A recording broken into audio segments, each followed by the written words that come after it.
Приветствую мастеров и мастериц. Расскажу, как набрать лариат без ошибок, поделюсь своим опытом и покажу процесс работы. Видео будет полезно для тех, кто только учится вязать лариаты, и для тех, кто хочет узнать новые фишки набора лариата с рисунком без ошибок.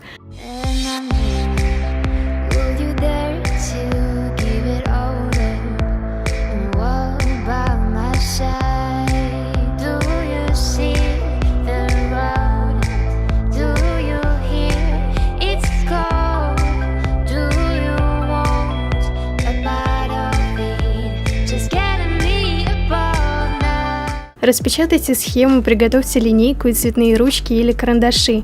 Если у вас такая же сложная схема во много столбиков, то вы заметите, что при наборе бисера глаза случайно переключаются с одного столбика на другой, и идут ошибки. Для того, чтобы этого не происходило, раскрасим схему и добавим в нее элементов, за которые глаза смогут зацепиться и запоминать лучше, на каком месте мы остановились. Я разграничиваю каждый столбик цветной ручкой, тогда буду помнить, что первый столбик у меня до золотой черты, второй до зеленой и третий до оранжевой.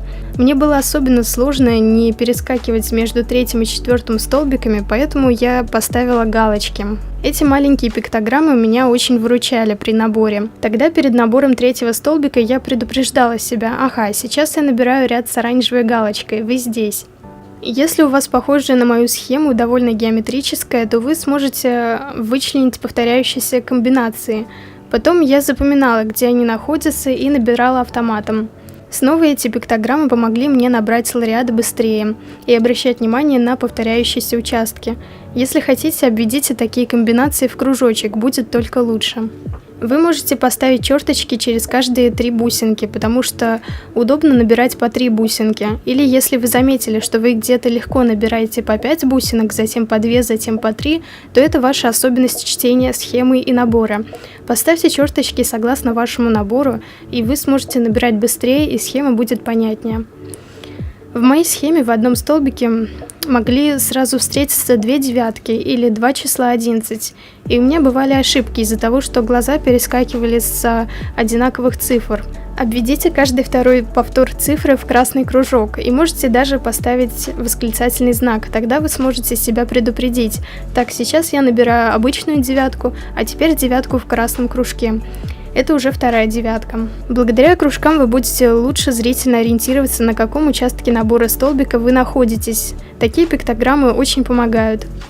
Если видите повторяющуюся комбинацию, например, одно индиго, 2 белых, то поставьте скобочки. Так вы хорошо запомните этот участок, и вам будет легко его набирать. Окружность 15 бисерин, значит, вам нужно набирать цепочку на 15 воздушных петель и вязать лариат на 15 бисерин в круге. К последней цифре в схеме дорисовываем квадратик, чаще всего это цвет фона. Эту информацию я с трудом нашла в интернете. Поставьте, пожалуйста, лайк за мои старания. Один раппорт – это все столбики, что нарисованы на схеме. Это один участок с картинкой, который будет повторяться. Чтобы всегда знать, где вы остановились, вы можете оставлять указывающий крючок и затем передвигать его. Также иногда схемы встречаются с буквами, то есть в квадратиках уже прописаны буквы.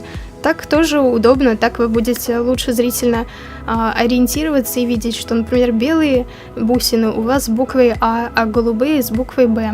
Вы можете поставить такие бусины самостоятельно в фотошопе, а затем распечатать такую обновленную схему. Если вы в наборе остановились на конкретной бусине, то можете поставить зубочистку, где вы остановились, или маленькую бусинку.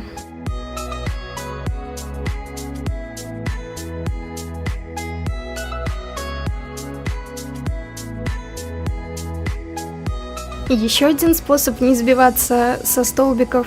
Вы можете закрыть другие столбики линейкой. Желательно использовать непрозрачную линейку, тогда вы точно сможете отделить первый столбик, например, если вы набираете первый столбик, и вам будет удобнее. Также можно использовать карандаш.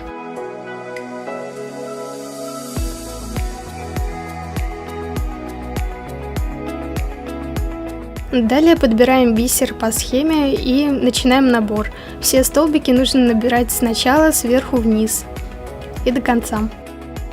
Чтобы не допускать ошибок в сложных схемах, то желательно проверять себя через каждую половину столбика. То есть половину столбика набрали и заново посмотрели по набору, нет ли ошибок. И продолжаете. Потом проверяете целый один столбик заново.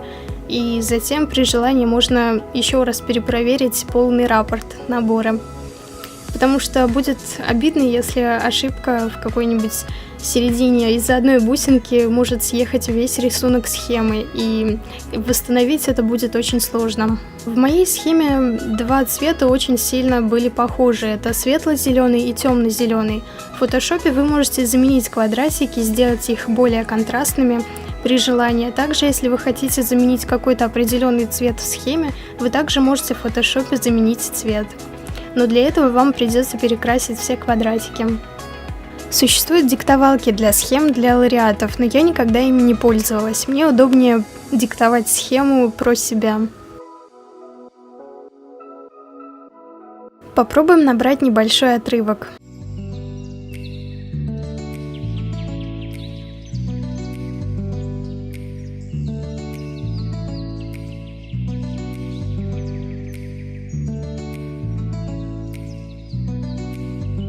Когда я набираю бисер, я обязательно прокручиваю его на иголке, потому что иногда бывает брак.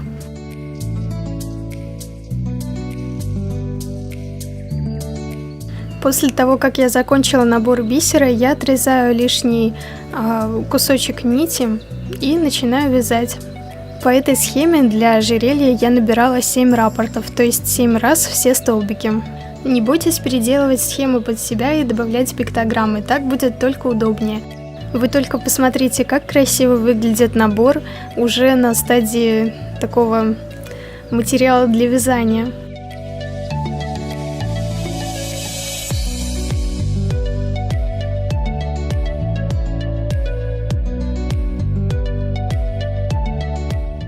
Бракованный бисер.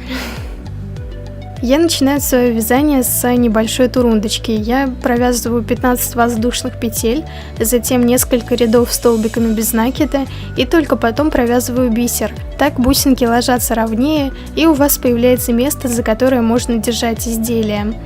В дальнейшем такая турундочка легко прячется в концевик. Ну и также помогает держать изделие. Очень важно вязать не слишком туго, а расслабленно, потому что даже не слишком расслабленно, а как-то золотая середина между тугим вязанием и расслабленным, потому что если вы свяжете слишком туго, бисеринка к бисеринке, изделие будет гнуться, то есть оно будет практически ломаться. Это не очень красиво, а если вы вяжете более расслабленно, то изделие плавно моделируется в круг, и можно сделать браслет или ожерелье. Обязательно подбирайте крючок, который подойдет вашему размеру бисера и толщине нити. У меня кружевная нить, и крючок я выбрала 1,3, бисер чешский. Всем удачного вязания, не забывайте перепроверять себя во время набора бисера, ровных петелек, и подписывайтесь на мой канал, ставьте лайки.